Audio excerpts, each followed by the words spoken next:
اول ابرومو با ژل ابرو لیفت میکنم، بعدش به پشت پلکم کانسیلر میزنم، با بلندر کوچولو بلندش میکنم، با حجم خیلی کم پودر فیکس روشو خشک میکنم.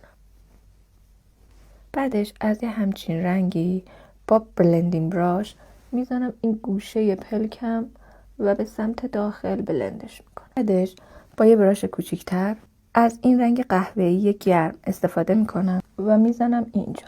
از هایلایترم با انگشت بر میدارم و میزنم اینجا. بعدش برای خودم خط چشم میکشم. یه خط میکشم در راستای بن مژه‌های پایینم به سمت بالا اینطوری. بعدش از زیر این چین پلکم وصلش میکنم به بن مژه‌ها. نوکشو تیزتر میکنم اینطوری.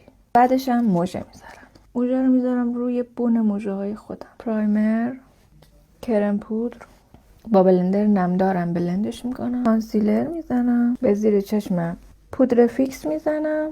رژ گونه تو توناژ نارنجی میزنم درست روی گونه به سمت بالا. روی گونه هایلایتر میزنم، لیپ گلاس میزنم و بالاخره روزی که منتظرش بودم رسید.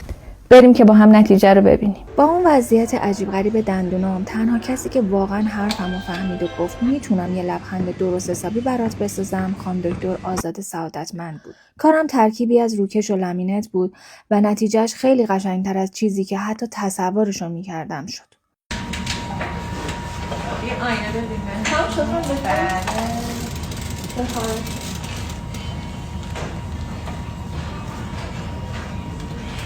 چقدر عوض شدم، چقدر خوشگل شد. خیلی بهتون میاد واقعا هنرمند میخوام دکتر، خیلی دوستشون دارم. و در آخر میتونم بگم خانم دکتر ممنونم برای لبخندی که واقعا هدیه بود، نه فقط یه کار دندون پزشکی.